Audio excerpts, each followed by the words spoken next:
Hi, and welcome to our very first episode of the podcast. I am with a very good friend, mentor, co-worker for a little bit, Dr. Spencer Barron here. Let me just kind of run you through this man's accolades, because what I'm about to tell you is by far, I mean, he has so much more experience in this, but he's the current team chiropractor for Nova Southeastern University's athletic program, the 2018 Professional Football Chiropractic Society Hall of Fame inductee, the 2010 National Sports Chiropractor of the Year, a 19-year former team chiropractor for the Miami Dolphins, a 7-year former team chiropractor for the Miami Marlins, 10-year chiropractic consultant for the New York Mets, co-founder of the Pro Football Chiropractic Society, president of Neurosport Elite, nationally acclaimed speaker, educator, and the author of Secrets of the Game, Dr. Spencer Barron. Thank you so much for being here today with us. And what I kind of wanted to do was get a little bit of your knowledge, a little bit of your expertise in the world of sports, in the world of medicine and health, right?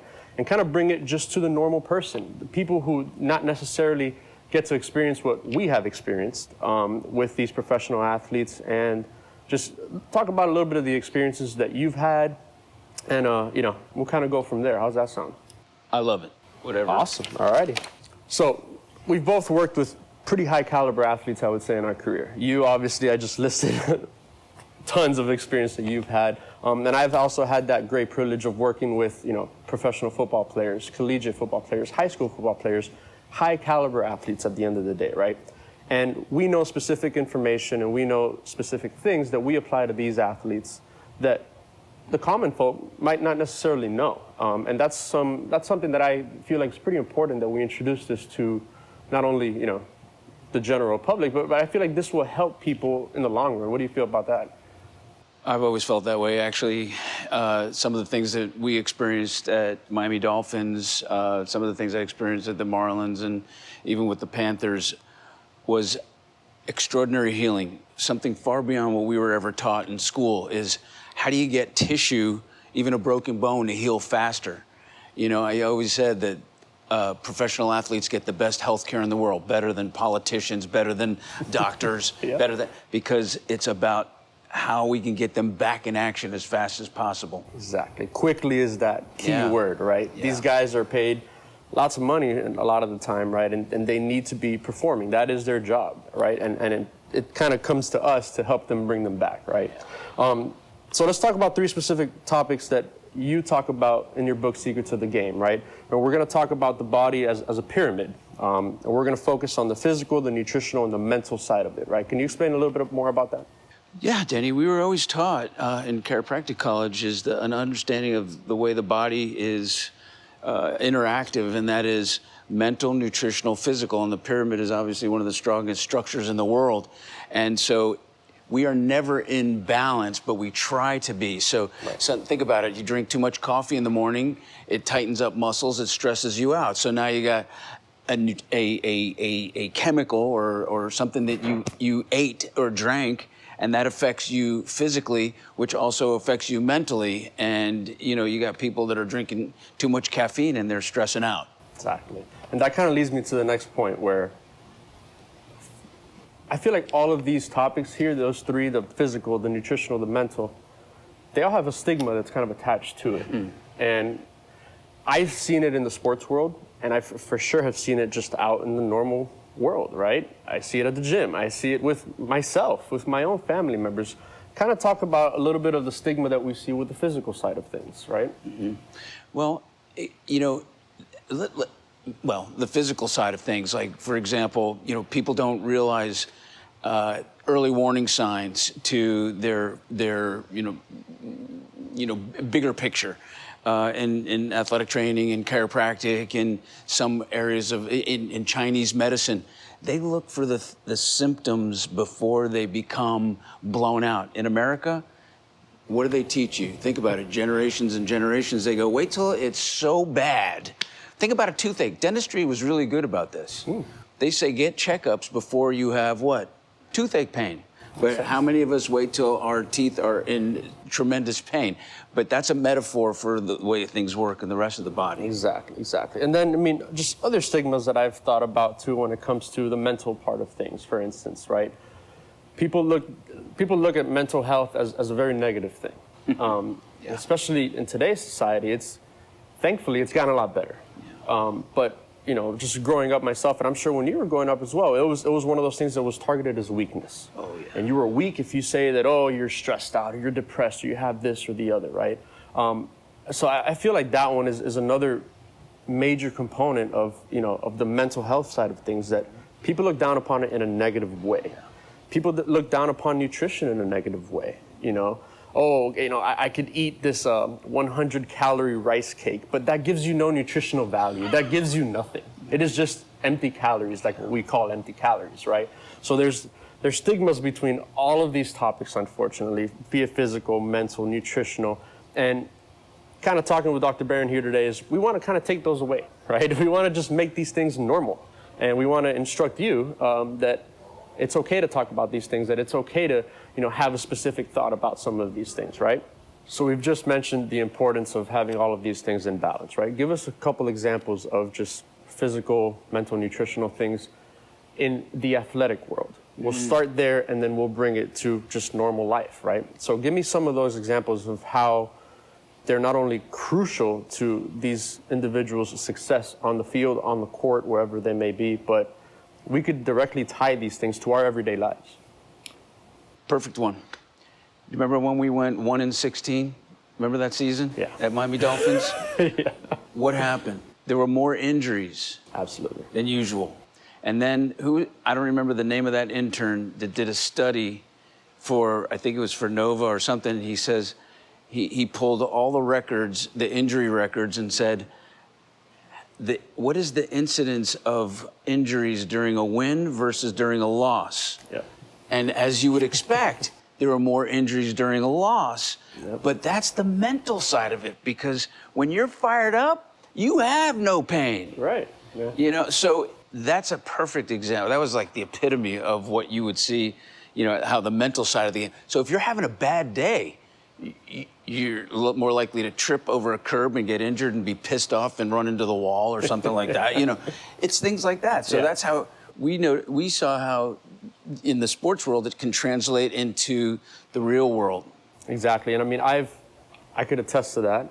I've worked at different levels of sports, and when there's a turnaround in events, when the things are going in your favor, oh man, everyone's great. That person who had an ankle sprain or something, automatically they're 100%. You could fight through pain, you could do all of these things, but it's amazing what the mind can do, not only for the physical part of it, but for the nutritional part of it too, right? If you're depressed, if you're stressed out, these athletes, we got to remember they're specimens, right? They are just amazing human beings, and they have to feel their body a specific way, the same way that we all do, right?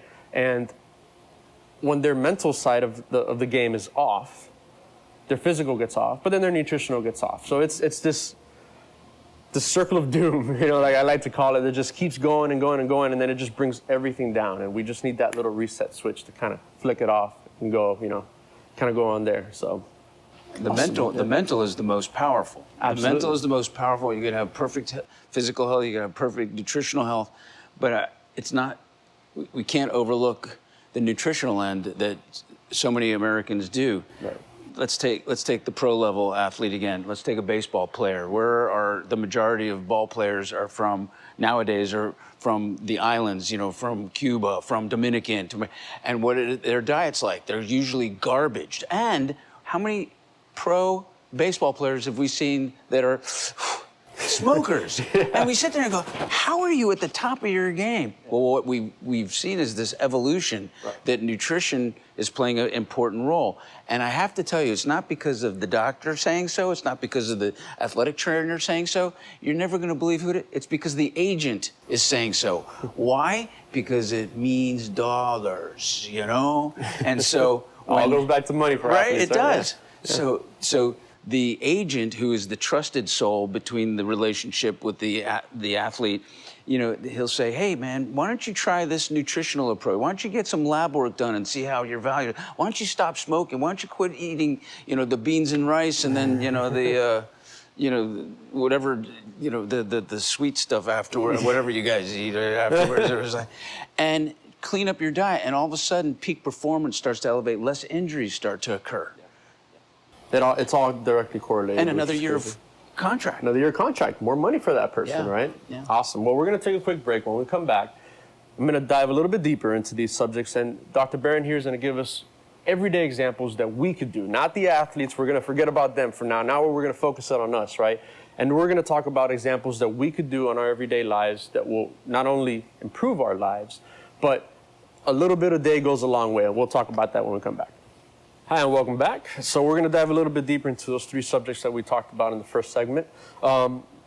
Dr. Barron, let's help our listeners, let's help our viewers really understand exactly how we can incorporate what we've incorporated with professional and elite athletes into the regular person's life, right? So especially now more than ever, we have a pretty large population of workers in the United States working from home, right? So what does that mean? They've never been in the setting before. Their productivity levels are probably not at the highest. They've gotten used to it, I would say, right? So their production levels got back to normal.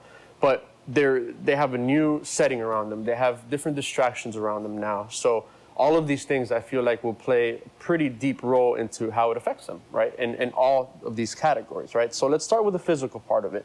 What are things that you see with your own clients or that you instruct your own clients to kind of start doing that aren't necessarily very hard things to do, but small changes that they could do today that would not only help them out tomorrow, but if they keep doing these things, will help them out in the future just for life as a whole. So let's talk about a physical one first. Good. Super simple. You know, I often like being real practical, and it allows patients to have greater compliance. And when they're successful, you're successful.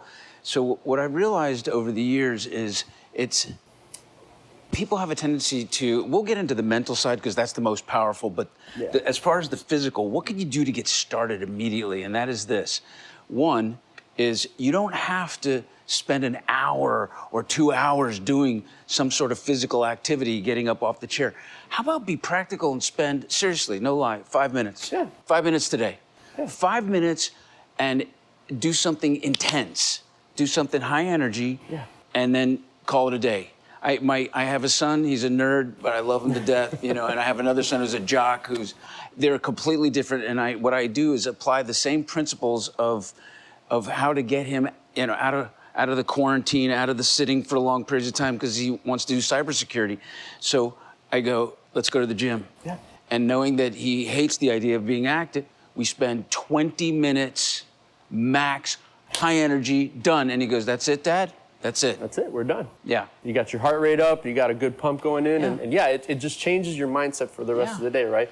Another really good example that I caught myself doing a lot too is, hey, we all have paperwork to do, right? Even as an athletic trainer, 80% of my job is dealing with the athletes one-on-one. That other 20%, or like I like to say, the other 80%, right? Because our job is a million miles an hour. God, yeah. It's administrative work, right? Yeah. So I also, everything that I did with my athletes, I had to document these things on our servers, on all of our, medical record systems.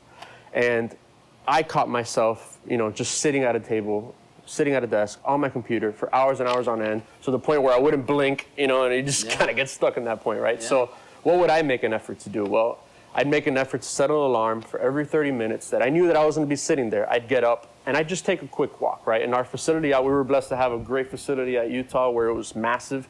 And I would just take a quick lap on the lower level of that facility. What did it do? It got my head out of the computer screen for a little bit, right? It got me moving again. And then, another example that I like to give for people, it's like, let's say you work in an office building. Let's say you're working from home, you're in the second floor. Instead of going right down the hall to use that bathroom, why don't you go downstairs and use the other bathroom? You have to go down a flight of stairs. You have to come back up a flight of stairs. Like you said, right? It's not so high intensity, but it's 2 minutes, 3 minutes that you were sitting down for hours probably on end that you could get up and you could do something different, right? You get your heart rate going. You get a little blood flowing through your muscles, right?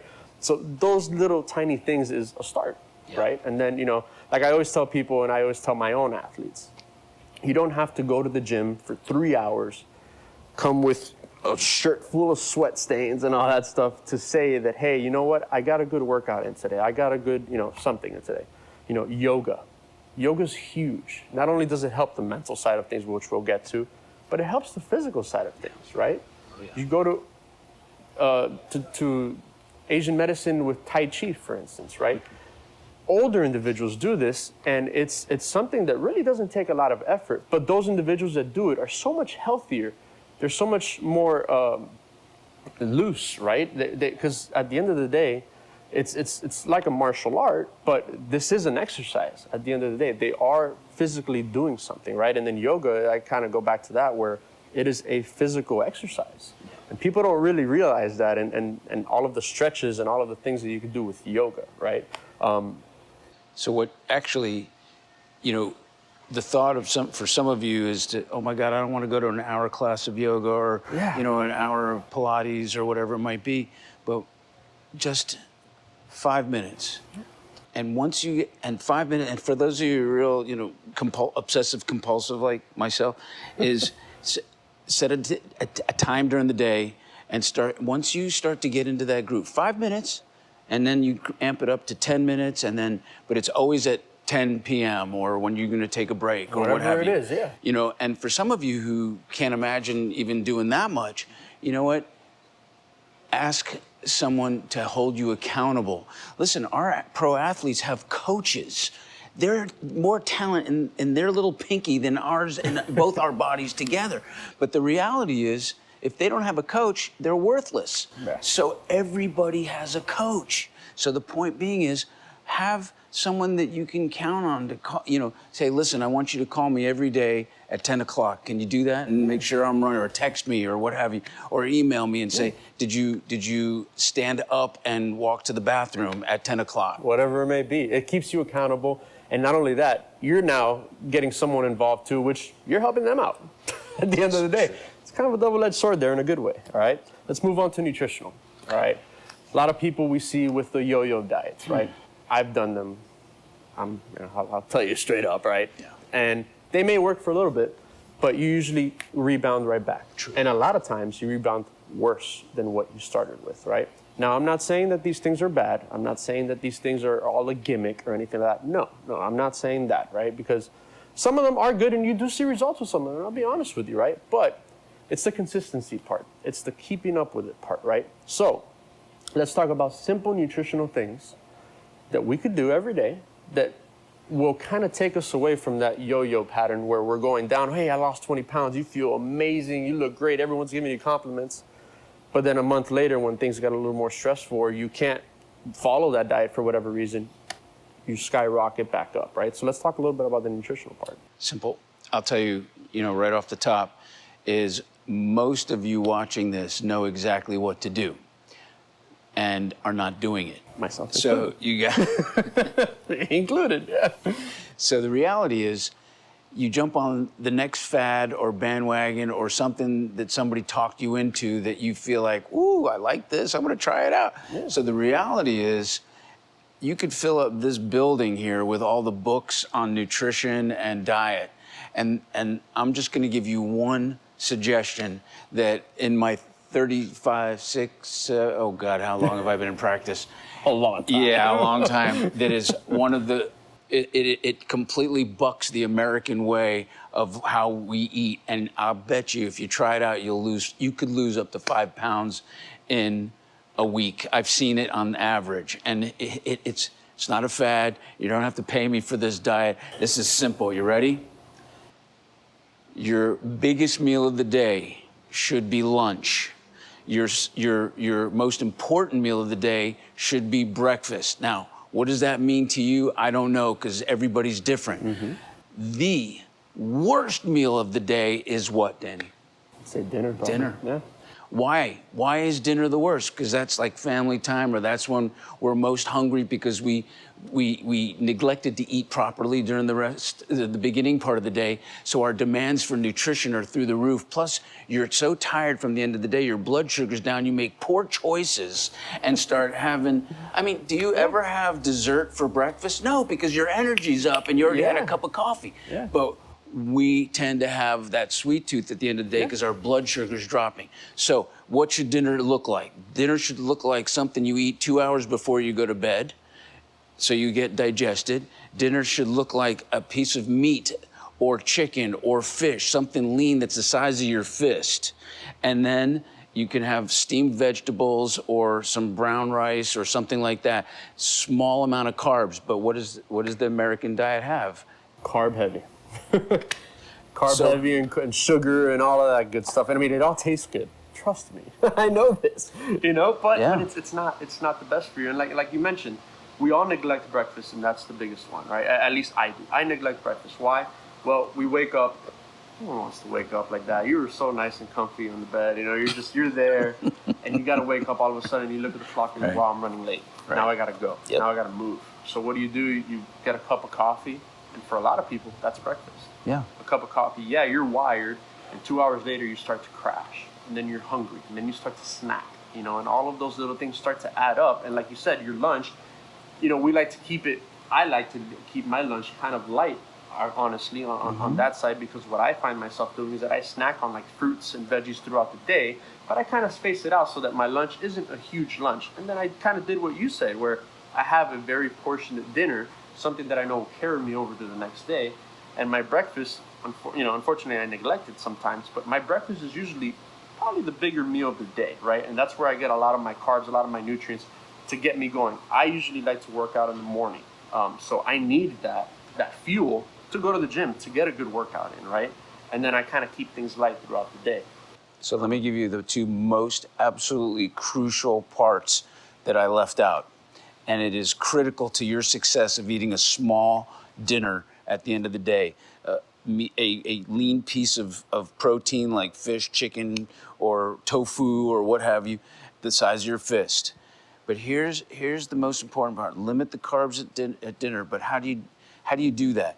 Is you have to have a mid-morning snack and a mid-afternoon snack. And to do that, you have to make an effort to pack something that's substantial, that looks like it would be a good, mid-morning or afternoon snack. Well, almonds, cashews, peanuts, because it's a protein. And then you can have more control over your fluctuating energy through the day, because what you should do is do like the cows do, graze. You should graze through the day, not to be looking like a cow at the end of the day, but I'm talking about grazing and having, because what we do is we tend to, I can sit down and eat, and that you spike your blood sugar by eating a bigger meal because you're starving. Here's why most people don't want to have breakfast. Forget about having time for breakfast. In my case, it's having time. You ready? Here's the important part, and that is the fact that we have a tendency to eat so much at the end of the day that what are we doing at night? When your blood should be up here bathing your brain in hormones and growth hormone and healing body parts and stuff like that, all that blood is shunted into your belly to digest through the night. Yeah. So no wonder why you're not hungry. Yeah. Because you still have food inside. But you're still processing the food that you ate for dinner. Right. So if you eat something small, readily digestible, and you go to bed on a relatively empty stomach, you're going to have a better night's sleep. You're not going to have a spike of blood sugar at night. You're going to have better dream states and healing. You're going to wake up pumped out of your mind, ready to go, feet hit the ground running, and you're going to have breakfast. You heard it from the man. I mean, that's not from me. You heard it from him. Now, I'm going to merge everything we've talked about into the last, and I feel like probably the most important category. The mental side of things. Yeah. Physical can not only affect it, nutritional can 100% affect it, right? Mm-hmm. But give us some tips, again, for the everyday person, the person that's working from home right now, working 8-12 hours from home. I'm sure these people are stressed. They have a young child at home. They're running around, they're causing a ruckus, right? You got to be tending to them, you got to be tending to, your work. If you have an older parent, let's say, that you're a caregiver for, or something like that, you have to worry about a million things at once, plus the job that you're actually doing, right? So where does the mental side of the health component, right, of this pyramid that we talked about in the beginning, where does that come into play? Well, that's obviously the most critical and most important one, because that you can control everything in your life if you got the right stuff running through your head. And I will tell you this, sometimes I'm told I have the rose-colored glasses on all the time, but I wasn't always like that. Sometimes if something good would happen, I would always absolutely believe that something bad would follow, because that's the balance of life. So you gotta got to change and recondition your brain to feel a different way. One is, it's always funny to me that some of the patients that have kids or parents that they have to take care of, they wish that they didn't have those responsibilities. And then the people that come in that are single are depressed about something else and wish they had someone that they could take care of and all that stuff. Talk to and all that, yeah. So you're never gonna find somebody who that wishes they, or I shouldn't say you're never gonna find somebody, but people have to be happy with what they have right now. So here, everybody has a different way of processing things mentally. So let me throw out a few things. Number one is you should have some daily affirmations, something that you can read that can put you in a positive state right away, no matter what you are thinking. Because believe me, I have woken up at times going, I hate my life. And yet I'll go in the shower, turn the shower on, let the water pour down, and I actually brainwash myself going, I feel good, I feel great, I feel good, I feel great, I feel good, I feel great. And I repeat that to the point where you actually believe that you're feeling good and feeling great. Number two is have a cup of coffee. Sometimes that stimulates brain chemicals and makes you think that you're feeling good and feeling great Wakes too. you up, caffeine gives you that good rush, and you're more alert, you're more active. Right. Yeah. One of the psychologists at Miami Dolphins said, I asked him, I go, when we went 1-16, what is depression? Depression isn't something you wake up today and you have depression. Depression is a sequence of things that happen. You trip over the curb, you go to open the door to the store you're walking in and it's locked and you realize that you were 10 minutes late. It's a sequence of events that happens that make you go, I hate my life. So how do you reverse that? You start to focus on the things that are actually gosh damn good for you, that are happening in your life that are good. Because if you can't tell me that one thing in life is good, then I'm going to say then maybe you need a psychologist or somebody to tell you something otherwise. Exactly. Because the reality is you got to sometimes trick yourself to think in a certain way because you're so used to thinking the old way. This pandemic thing that we just went through, mental health is at its world's worst. All the abuses, whether it be alcohol, drug, child, spousal abuse, gambling, all those abuses are through the roof, up to 40% increase in spousal and child abuse. What's going on? Right. Something needs to happen today to make a shift globally. The news is getting worse. Shut the darn news stations off, because what you don't know is they're competing for each other's, for your attention. So if it bleeds, it reads, which means how bad can I make something to capture your attention and above all the other stations? It's getting worse. Shut it off. There you go. I mean, you heard it from, and the best part is what we're telling you today, we've told our own athletes, right? I always bring it back to that. The mental side of the game for an athlete is probably the most important because that's what kind of dictates everything else, right? They need to be physical. They need to be nutritionally balanced. They need to have that energy in order to perform whatever it is, sport or activity or event that they're doing, right? But it goes back to us too. We're all human at the end of the day. Yes, we may not be, lined up on the 5-yard line trying to make a touchdown and win the Super Bowl, but hey, you have a meeting at 3:00 that you're getting ready for. You're stressed out about it. You haven't eaten anything. You haven't had any sort of physical activity that day, let alone probably the rest of the week because you're stressing out about a million things, right? And you kind of see how it all just kind of ties in together, right? It's not only about the athletes. And what he's kind of telling you today, I've personally heard you tell this to athletes, professional athletes, right? And all it is and all it takes a lot of times is for somebody to tell you, and that light bulb kind of goes off and hey, you have a little enlightenment moment. You're like, wow, I think if I do this, this will help me out. And what do you know? You do it, you start to feel better. At the end of the day, it's what I want to show you guys and what we all preach to our own athletes. You want to feel great, you want to be healthy, and you want to perform, right? That's at the end of the day, you want to perform. I got one last thing to share. Go for it. Real quick. It is probably one of the jewels in my experiences, and that was being with the Marlins during their first World Series. I looked and everybody's like this superstar, they're jumping up and down, and I'm going, well, who is the real leader here? It's hard to tell. Don't look for leaders in a winning team.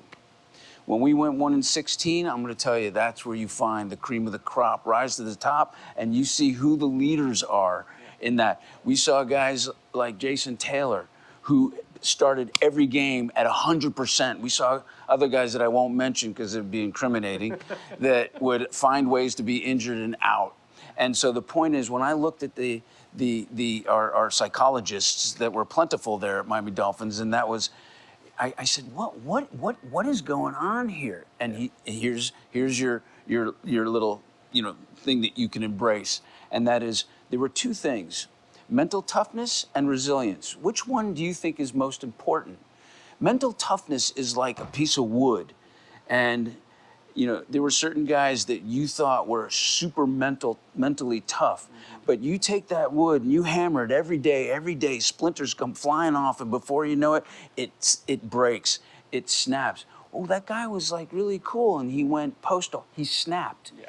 He snapped. So mental toughness may not be the right thing. Right. So mental resilience, get it in your head. Resilience is like a palm tree. Especially in South Florida with the hurricanes. It blows, and what does it do? Bounces back. Be a palm tree. Be a palm tree. Well, with that, we'll finish this one. When we come back, we'll kind of close it off, get some final thoughts from Dr. Barron, talk a little bit about his book, and we'll see you on the flip side of it. Hi, and welcome back. Accompanied by Dr. Spencer Barron once again. So, Doc, tell me one thing that we could give our viewers to kind of go on and go off on for enjoy the rest of their day, whatever it may be. Give me one key thing that people could do today that kind of encompasses all of these things, and that they could kind of start this, call it journey, right? Because it's not a one-day thing, right? It's a little bit a day that will go a long way. But kind of give us one thing that you think is an easy thing that we could start today that will help us out in the future. Well, first of all, you got to determine what you want, and everybody's different out there. What is it? Something nutritionally, something physically, something mentally. Maybe it's all three and they're all entwined somewhere. But most important, in order for you to follow through, in order to get complete compliance, is you have to really understand what leverages yourself. And is it calling a friend to say, hold me accountable, or having the spouse or kid or what have you? Or is it something that you say to yourself that I want to commit to? Is it something that you need to write down on a piece of paper? People are motivated by two things.